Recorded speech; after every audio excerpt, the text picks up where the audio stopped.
You believe that the story of a little hobbit tasked with destroying a ring of power is an escape from your reality, a fantasy.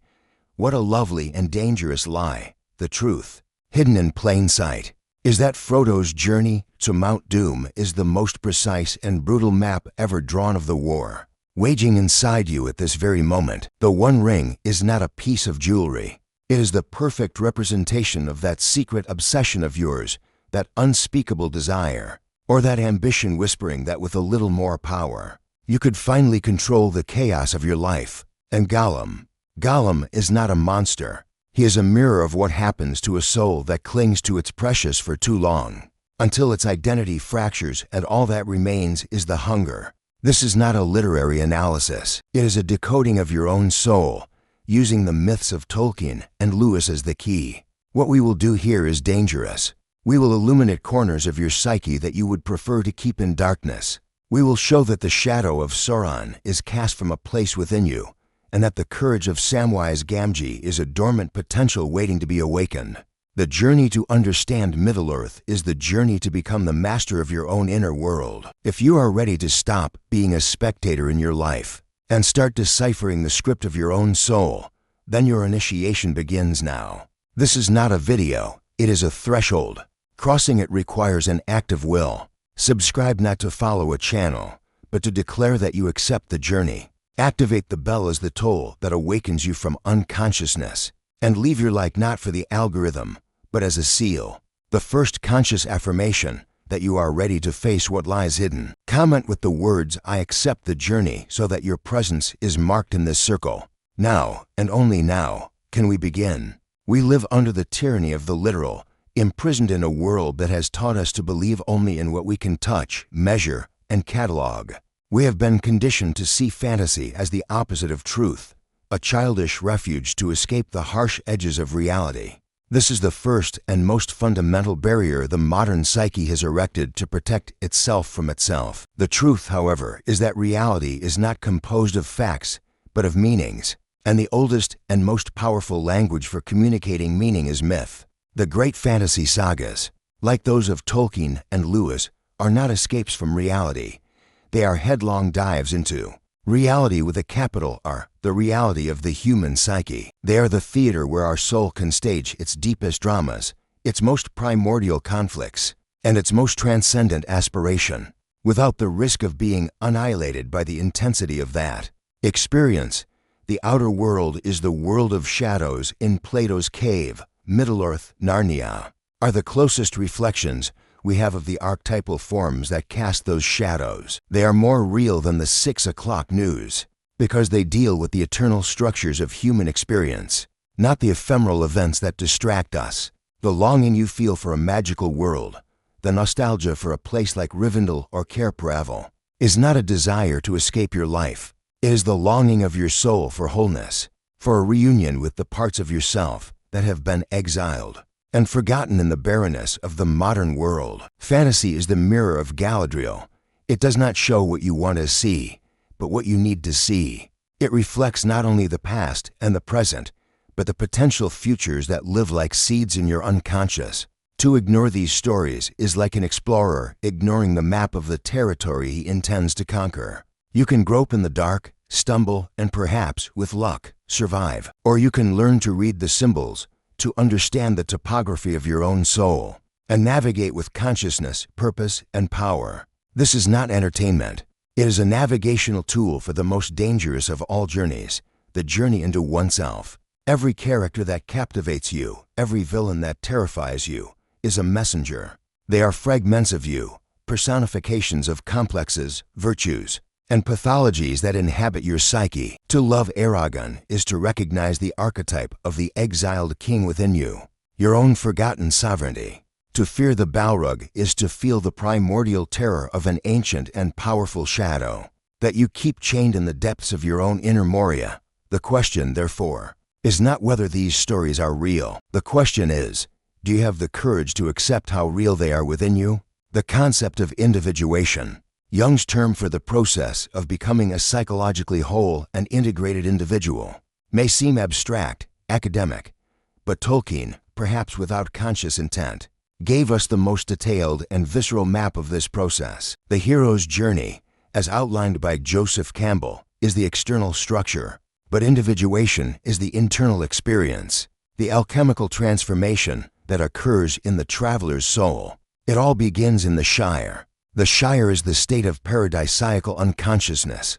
It is our childhood, our comfort zone, the set of beliefs and routines that define us and give us security. It is a place of simple pleasures and limited horizons. To live only in the Shire is to live a half-life, in a state of mystical participation with the collective, without ever differentiating, without ever becoming who you truly are. The call to adventure, the appearance of Gandalf.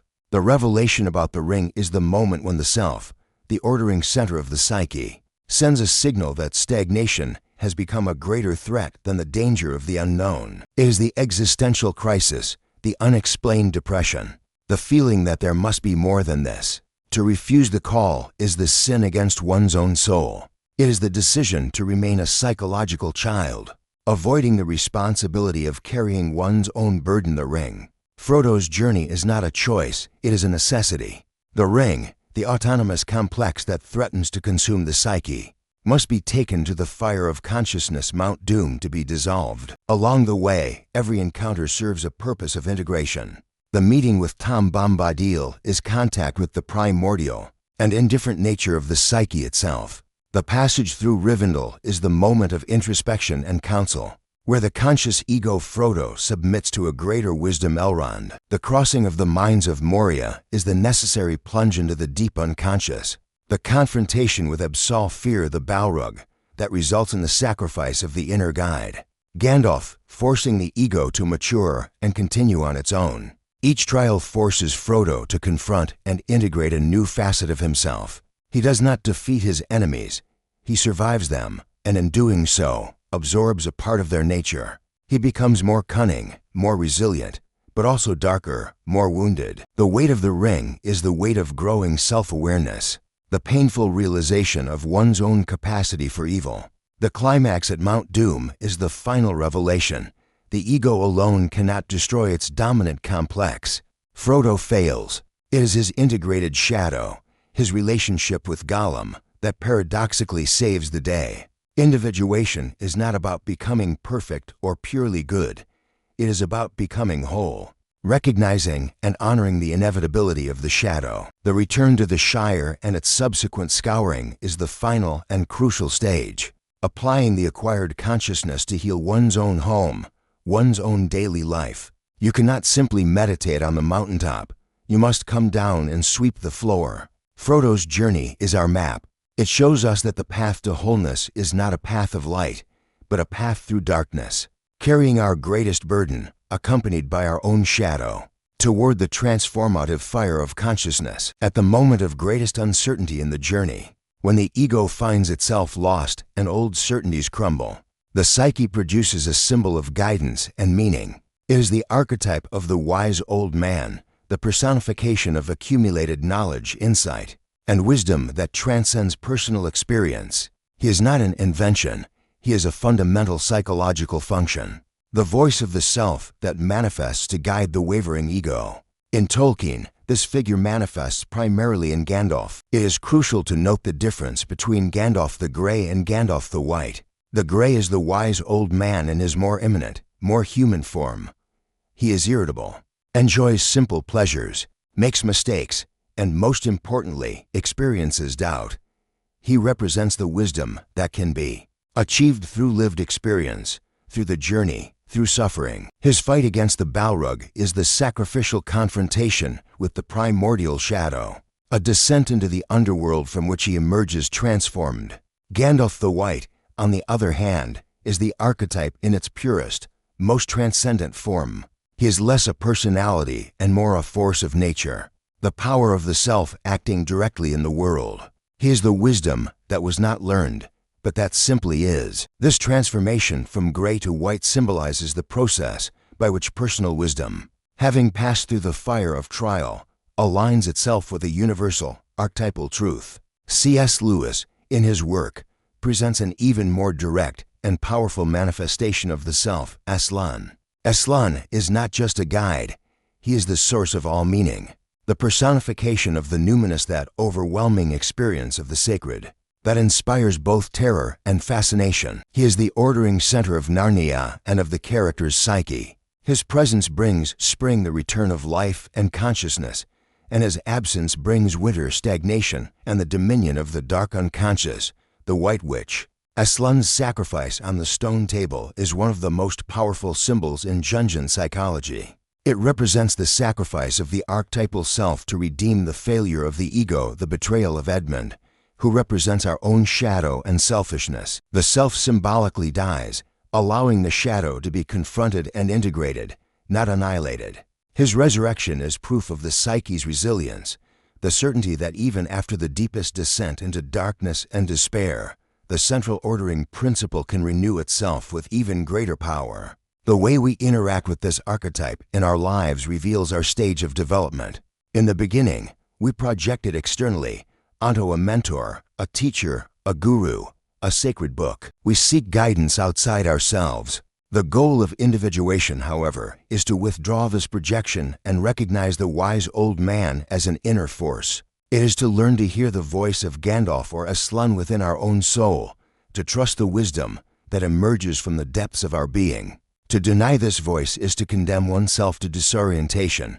To follow it is to walk the path to wholeness. No journey of individuation can even begin without the honest and brutal recognition of the shadow. The shadow is everything we have repressed in ourselves, everything we consider unacceptable, inferior, or evil.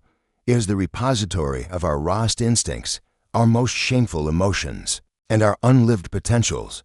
Modern society teaches us to deny the shadow, to pretend it doesn't exist, to project it onto others, the enemy, the opposing political party, the neighbor. Tolkien, however, gives us a masterful anatomy of the shadow, showing that it is not a monolithic force, but a complex ecosystem with different manifestations. Sauron is the shadow in its most archetypal and collective form. He is the absolute will to power, the desire to order the world according to a single principle, eliminating all diversity, all individuality. He is the tyranny of logic and control, devoid of heart and soul. He has no physical form because he is a principle, an ideology, an ism that can infect anyone. We encounter Sauron in our own rigidity, in our need to be right, in our desire to control others for their own good, in our quest for a perfection that annihilates life. Mordor is not a geographical place. It is the state of the psyche when the shadow takes full control, a landscape of industrial desolation, devoid of nature and spirit. If Sauron is the collective shadow, Saruman is the personal shadow of the intellect. His tragedy is the tragedy of modern man. He is the expert, the academic, the wise one who, in his arrogance, believes he can understand and manipulate the shadow without being corrupted by it. He represents ego inflation, the hubris of believing that reason can contain the irrational forces of the psyche. Saruman isolates himself in his tower, the Isengard of the mind, and from there he criticizes the world, losing all contact with nature, destroying the trees, and with his own humanity. His fall is a solemn warning. Knowledge without the integration of the shadow, and without the humility of the heart, becomes the most dangerous of poisons. But it is in Gollum that we find the most intimate and disturbing manifestation of the shadow. He is the image of psychic disintegration caused by repression and obsession. Gollum is what happens when a part of us, our precious, our addiction, our trauma, our resentment, becomes so dominant that it devours the rest of the personality. The Smeagol-Gollum duality is the perfect representation of the internal struggle between the original ego, now weak and mournful, and the dark complex that has taken over. He is our own neurosis, our addiction speaking to us in the dark. We despise and fear him because we recognize in him our own fragility, our own capacity to be consumed. To confront the shadow is not to destroy it. That is impossible and undesirable, as it contains immense life energy. The goal is to integrate it. This means bringing to light what has been repressed, acknowledging as our own what we project onto others, and establishing a conscious dialogue with the darker parts of ourselves. Frodo's journey is only successful because of his relationship with Gollum. He does not kill him but tolerates him, understands him, and in the end, It is this integrated shadow that saves the mission. Without acknowledging and carrying our own golem, we are doomed to be destroyed by him. Within every man, there is an inner image of the feminine, the anima. Within every woman, there is an inner image of the masculine, the animus. These are not concepts about gender, but about contrasexual psychic energies that must be integrated for individuation to occur. The anima connects the male ego to his inner world of feelings, creativity, and spirituality. The animus connects the female ego to her inner world of logic, action, and structure. In a patriarchal society, the anima is often repressed in men, and the animus in women takes on a critical and domineering form. The fantasy sagas show us the process of encountering and integrating these archetypal figures. Galadriel is the anima in her highest stage, the personification of wisdom, intuition, and connection to the mystery of the soul. She is Sophia, the guiding wisdom. The Fellowship's encounter with her in Lothlorien is a moment of pause, a dive into the luminous unconscious. Each member is tested, forced to confront their heart. The gift she gives each one is not a random object, but the exact tool their soul needs for the next stage of the journey. Frodo's test, when he offers the ring to her, is crucial. Galadriel confronts her own shadow, the temptation to become a terrible and powerful queen. By refusing power, she demonstrates the supreme wisdom of the integrated anima. Power lies not in domination, but in connection and renunciation. Eowyn represents a different stage of animus integration. As a woman in a warrior culture that confines her to a passive role, her animus initially manifests negatively and darkly. She falls in love with a projection Aragorn and seeks death in battle. As an escape from a meaningless life, her moment of glory, when she confronts the Witch King of Angmar, is an act of monumental integration. The famous line, "I am no man," is the declaration that her power comes not from imitating the masculine, but from the union of her strength animus with her feminine nature anima. She defeats a force that no living man can kill precisely because she acts from a wholeness that transcends the gender polarity. She is not a man acting, but a complete human being. Aragorn, in turn, personifies the masculine journey to integrate the anima. Initially, he is Strider, the wandering hero, competent in the outer world but fleeing from his inner destiny, his royal heritage. His journey to become king is inseparable from his relationship with Arwen. Arwen is not just a love interest, she is his anima, the bearer of his soul and his destiny. It is through his connection with her, and her choice to renounce immortality for him, that he finds the strength to accept his own symbolic immortality, his role as king. He ceases to be just a warrior unilateral masculinity, and becomes a healer and a sovereign. Masculinity integrated with the compassion and wisdom of the anima. A healthy relationship with the inner animus, is what allows for true relationships in the outer world. Without this inner work, we are doomed to project our inner figures onto others, demanding that our partners be our gods or goddesses, a burden no human can bear. Integration leads to the recognition of the other as an individual, and of oneself as a complete being. Where do dragons come from? Why does the image of a world tree, of a hero who descends into the underworld, or of a universal flood appear in cultures that never had contact with one another? Jung's answer to this mystery is the concept of the collective unconscious. Beneath our personal unconscious, which contains our repressed memories and forgotten experiences, there exists a deeper, inherited layer that is common to all of humanity. This layer does not contain memories, but archetypes, innate predispositions to experience and represent the world in certain ways. They are the blueprints of the human psyche. Authors like Tolkien and Lewis were not merely inventors of stories, they were channelers. They were individuals with such profound sensitivity and such a strong connection to this layer of the psyche that the archetypes flowed through them with extraordinary clarity and power. Tolkien, with his academic work in Norse and Anglo-Saxon mythology, was consciously immersed in this ocean. Lewis, with his erudition in medieval literature and theology, was as well. But the power of their works comes not from intellectual knowledge, but from the ability to give flesh and bone to these primordial structures. Middle-earth feels so real, so ancient, because it resonates with something that already exists within us. The elves with their melancholy, their immortal beauty, and their longing for a lost land Valinor personify the archetype of the soul's nostalgia for perfection, for paradise lost. The dwarves, with their stubbornness, their love for the treasures of the earth, and their craftsmanship, represent our connection to matter, to work, to ancestry. The orcs, as corrupted elves, are the terrifying image of the distorted archetype of purity made profane, the shadow of our own spirituality. These are not just fantastic races, they are facets of the universal human psyche. The collective unconscious is the reason these stories move us so deeply, even if we cannot explain why. When Gandalf confronts the Balrog and says, "You cannot pass," it is not just a wizard facing a demon. It is the archetype of order confronting primordial chaos. It is human consciousness, fragile but determined, drawing a line in the darkness. We feel a shiver because, on a deep, non-verbal level, our psyche recognizes the universal truth of that scene. Likewise, the image of Narnia under the ice of the White Witch waiting for Aslan is the archetypal image of the wasteland waiting for the return of the divine king, to restore life, a myth that echoes from ancient Egypt to the legend of King Arthur. Lewis gave this structure a Christian dressing, but the structure itself is much older, universal.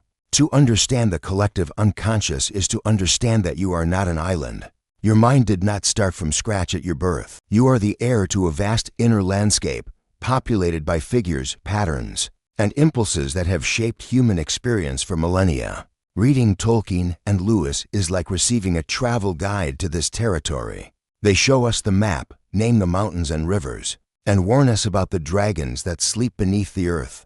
The task, then, is to recognize this same geography within ourselves. The psyche communicates through symbols. A symbol is not a mere sign which has a fixed meaning, but an image charged with psychic energy that points to something that cannot be fully expressed in words.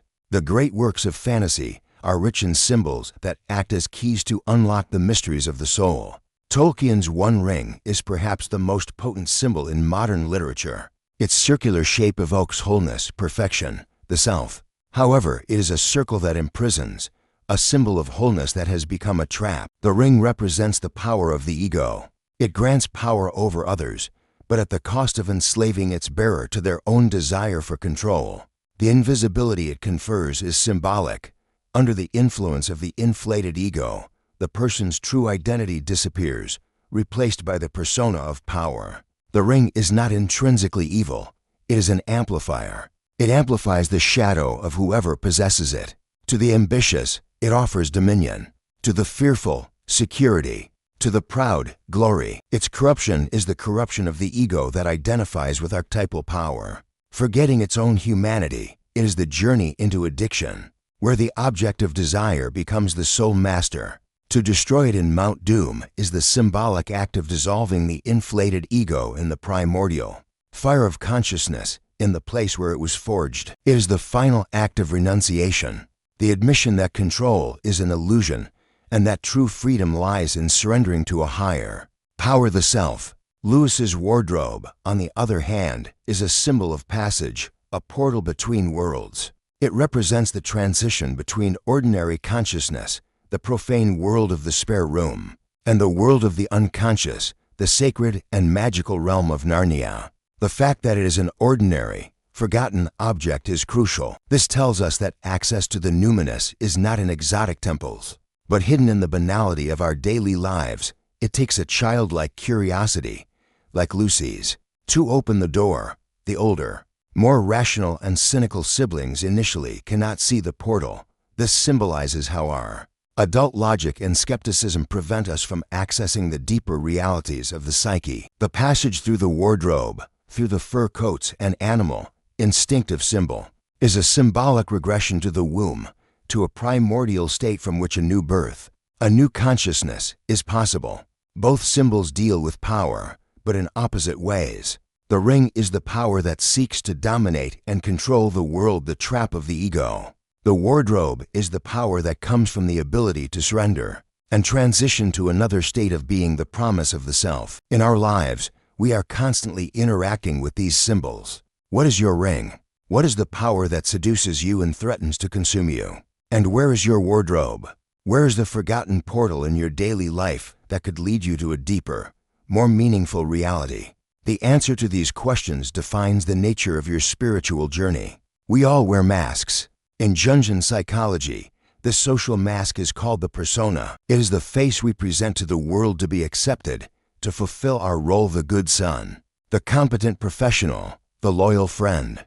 The persona is a necessary tool for social life, but the danger rises when we completely identify with it, forgetting who we are behind the mask. The journey of individuation is, in large part, the painful process of differentiating the self, our authentic totality, from the persona, our social role.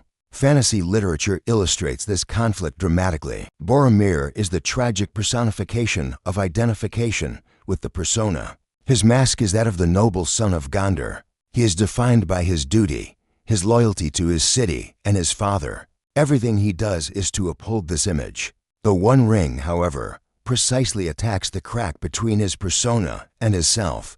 It exposes the shadow behind the nobility, envy, fear, ambition. His attempt to take the ring from Frodo is the moment the persona shatters, revealing the desperate man underneath. His final sacrifice to protect Merry and Pippin is his act of redemption. The moment he abandons the persona of the invincible hero and acts from a core of authentic goodness, his self, even if it costs him his life. Aragorn represents the opposite journey. He begins not with a strong persona, but with a deliberately weak one: Strider, the mysterious and rough ranger. This is the mask he wears to hide his true self, his royal heritage, of which he is afraid and resentful. His journey is not to break a persona, but to have the courage to abandon it, to assume the identity of his self. He must become what he was born to be. Every act of his journey, wielding the reforged sword, taking the paths of the dead, healing with the hands of a king, is a step away from Strider and towards Aragorn Alisar.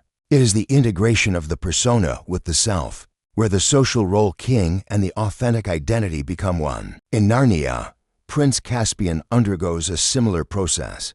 He starts as a fugitive, his real identity suppressed by his uncle's tyranny. His journey to reclaim the throne is a journey to integrate his prince persona with his self. He must learn that being a king is not just a birthright, the persona, but an inner quality of courage, faith, and responsibility, the self. The lesson for us is profound. To what extent is your life governed by your persona? Are you so identified with your job title, your social status, your online image, that you have forgotten the person who exists behind it? The anxiety and sense of fraud that many people feel, imposter syndrome, come precisely from this chasm between the mask we wear and what we feel we truly are. The hero's journey teaches us that true courage lies not in building a perfect persona, but in having the strength to let it fall when it no longer serves the call of ourself. It is the quest to align who we pretend to be with who we truly are. The epic climaxes of fantasy literature, the Battle of the Pelennor Fields, the Battle of Hogwarts, the Battle of Bruna in Narnia, captivate us with their scale and drama. But their true magnetic force comes not from the spectacle, but from the fact that they are perfect projections of the final war that occurs within the psyche.